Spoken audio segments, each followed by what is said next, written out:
आप सभी को बिहार विशेष में स्वागत है। मेरे प्यारे दोस्तों, जो भी बीपीएससी के और बिहार से रिलेटेड जो भी परीक्षा देने आप जा रहे हैं उनके लिए अब मैंने एक एपिसोड लाया है। यह एपिसोड जो होगा, जितने भी बिहार से पूछे गए क्वेश्चंस हैं, चाहे एमसीक्यू और पीवाईक्यू जो हैं, यानी प्रीवियस ईयर्स के जो भी क्वेश्चंस हैं और जो मल्टीपल जो चॉइस हमारे क्वेश्चंस होते हैं, सभी का आज से हम लोग एमसीक्यू करेंगे, पीवाईक्यू करेंगे। साथ ही साथ आज से हम लोग देखेंगे, ऐसे हमने आपको 100+ जो है हम सेट तैयार कर रखे हैं। तो आज जैसा कि मैंने सुबह अपने टेलीग्राम चैनल पर प्रश्न डाला था और अभी तक मैं फीडबैक देख रहा, कुछ बच्चों का रिजल्ट आ चुका भी है। कुछ बच्चों ने अपना जो उनका जितना भी उनसे सोल्व होने लायक था उन्होंने सोल्व करके मुझे आंसर भेज भी दिया है। और उसी क्वेश्चंस को आज हम एनालिसिस करेंगे, उसी क्वेश्चंस को मैं जवाब देने जा रहा हूँ। और इस तरह से आपका बिहार का बीपीएससी को देखते हुए, जो चूँकि देखा जाए तो 13 सितंबर को बीपीएससी 71st यानी 71वीं की एग्ज़ाम होने जा रही है। इसी को देखते हुए मैंने बिहार विशेष एमसीक्यू और पीवाईक्यू जो है इसको हमने लाया है।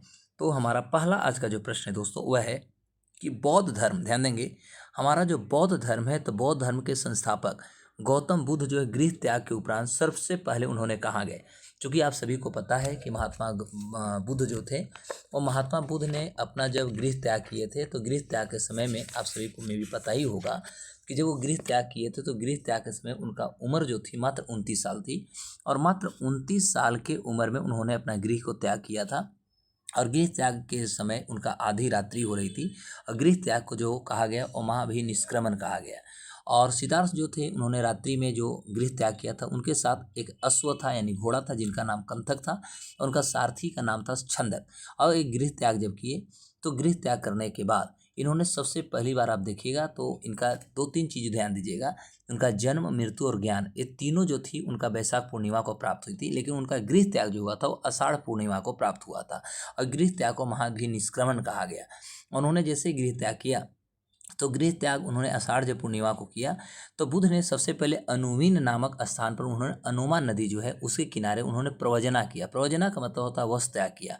और उसके बाद उन्होंने ज्ञान की प्राप्ति करने के लिए सबसे पहले उन्होंने वैशाली में एंट्री मारा था। वैशाली में ही उन्होंने सबसे पहली बार, देखिएगा तो वैशाली में अलार कलाम से उन्होंने गुरु दक्षिणा लिया। उनका एक शिष्य था जिनका नाम था मरंडू कलाम, जो कि एक सांख्य दर्शन के एक विद्वान थे। और उसके बाद वो राजगृह जो था, राजगृह में उन्होंने रुद्रक रामपुत्र से मिलने गए थे। यानी सबसे पहली बार उनका जो एंट्री होता है वो आपका वैशाली में होता है, इसलिए इसका जवाब ए हो जाएगा, वैशाली। दूसरा प्रश्न है कि बिहार में टीन खनिज किन जिलों में मिलता है। तो टीन खनिज जो है बिहार में, यदि देखिएगा तो बिहार में टीन खनिज आपको सबसे ज़्यादा गया में मिलता है, सबसे ज़्यादा सर्वाधिक जो है गया में मिलता है। तीसरा क्वेश्चन हम देखते हैं, तो तीसरा है कि 2011 की जनगणना को यदि देखा जाए तो बिहार में महिलाओं का साक्षरता दर कितनी थी। देखिए 2011 की जनगणना के अनुसार महिला में जो साक्षरता दर है वह है आपका 53.33 जो प्रतिशत है, वो 33% जो है महिलाओं में साक्षरता दर बिहार में पाया जाता है। चौथा प्रश्न आपका है कि मगध साम्राज्य का उत्कर्ष किस शताब्दी में हुआ था। यानी जब हम मगध शताब्दी की बात करते हैं, साम्राज्य की बात करते हैं, तो मगध जो साम्राज्य था इसकी उत्थान, या कह सकते हैं कि ये जो विकसित राष्ट्र श्रेणी में आया, ये आपकी 7वीं शताब्दी में आई थी, यानी 7th आप सेंचुरी कहेंगे। तो 7th सेंचुरी में उन्होंने अपने उत्कर्ष की ऊंची चोटी पर पहुंच गया था। पांचवा है कि दीदारगंज जो है वहाँ पर यक्षिणी की प्रतिमा जो है से संबंधित कुछ प्राप्त हुए हैं। तो यह बिहार के किस संग्रहालय में रखा गया। तो चूंकि दीदारगंज आपका पटना में है, और पटना के दीदारगंज जो है यहीं पर यक्षिणी देवी की जो है एक मूर्ति प्रतिमा मिला था, और इसे जो है खास तौर पे पटना जो है, पटना संग्रहालय में इसको रखा गया है। यानी इसकी आंसर जो हो जाएगा वो आपका पटना होगा। छठा क्वेश्चन है कि बहारी अस्ताने गैबी, यह जो किताब थी किसकी रचना है। ठीक है, यानी एक किताब की बात किया जा रहा है कि बुक जो था, कि बुक का राइटर कौन है। तो जो बहारिस्ताने गैबी जो था, बिहारिस्ताने गैबी जो था, ये मिर्जा नाथन के द्वारा लिखा हुआ था। यानी इसका आंसर भी होगा मिर्जा नाथन। और मिर्जा गालिब तो जानते हैं, इन्होंने 1857 के विद्रोह इन्होंने देखा था।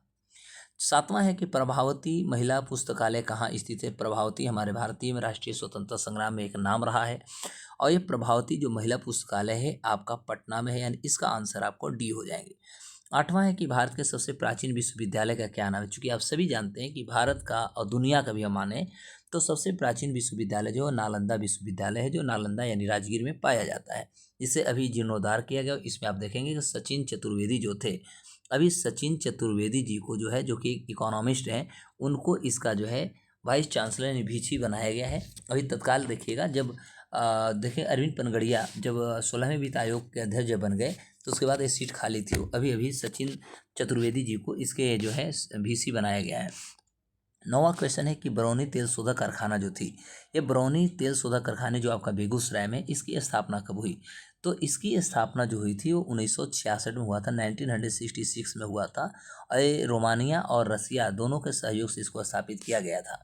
तो बिहार का प्रथम अंग्रेजी जो समाचार पत्र था उसका क्या नाम था? आप सभी जानते हैं कि बिहार का जो पहला समाचार पत्र था उसका नाम था Bihar Harold, the Bihar Harold जो थी, यानी सी जो ऑप्शन है ये द बिहार हेरोल्ड जो था यह बिहार का प्रथम अंग्रेजी समाचार पत्र था। देखिए 11वां क्वेश्चन कहता है कि बरौनी तेल शोधक कारखाना की स्थापना किस देश के सहयोग से? अभी जस्ट हमने बताया था कि यह रोमानिया और ये सोवियत संघ, ये दोनों के सहयोग से हुआ था, इसलिए दोनों का आंसर डी हो जाएंगे।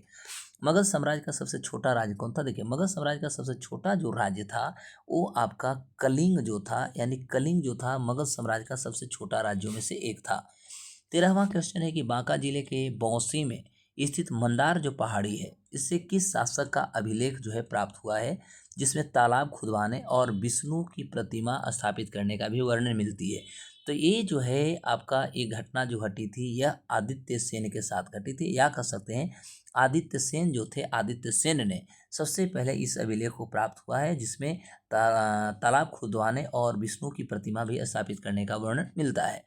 14 नंबर का क्वेश्चन कहता है कि 2011 की जनगणना के अनुसार बिहार में 6 वर्ष से कम उम्र के बच्चों की संख्या कितने प्रतिशत थी?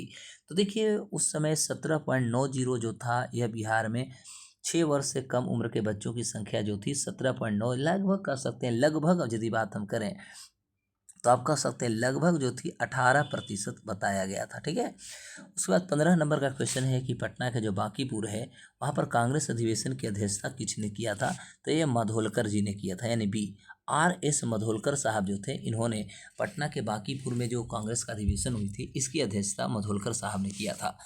16 है कि पटना में सीताराम आश्रम की स्थापना किए गया था। तो सीताराम यानी सन्यासियों से जुड़ा हुआ है, और इस सभी में देखिएगा तो एक ही आपको सन्यासी सबसे पहला नजर आएंगे, वो है स्वामी सहजानंद सरस्वती जी। तो सहजानंद सरस्वती जी जो थे इनके द्वारा जो था वो पटना में सीताराम आश्रम की स्थापना की गई थी।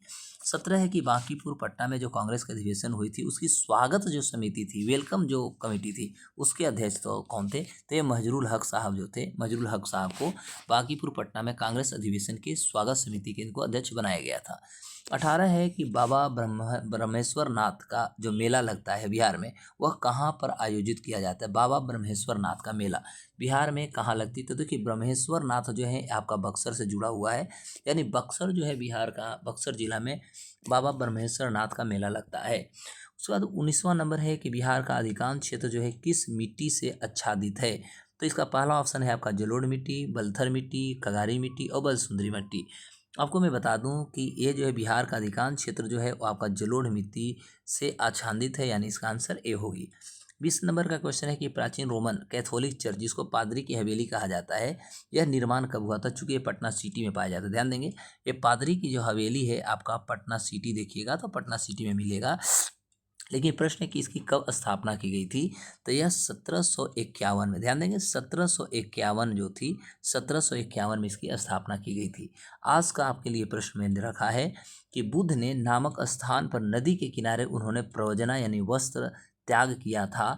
तो सबसे पहले बुद्ध ने कि यहाँ पर आपको नदी के नाम बताना है और यहाँ पर स्थान के नाम बताना है, यानी आज का प्रश्न में आपको दोनों प्रश्नों के जवाब कमेंट सेक्शन में बतानी है और ज़्यादा से ज़्यादा अपने दोस्तों तक शेयर करनी है, जिससे कि ज़्यादा से ज़्यादा स्टूडेंट जो होंगे इसका फ़ायदा उठाएं और इस तरह से बिहार विशेष का हमारा जो है MCQ और PYQ जो है ये लगातार चलते रहेंगे। 71वीं BPSC को देखते हुए मैं इस एपिसोड को आपके लिए लाया हूँ और इससे भी बृहद पैमाने पर करने की हम कोशिश करेंगे। तो नमस्कार दोस्तों, आप इसे ज़्यादा से ज़्यादा शेयर करें, लाइक सब्सक्राइब को आगे बढ़ाएं।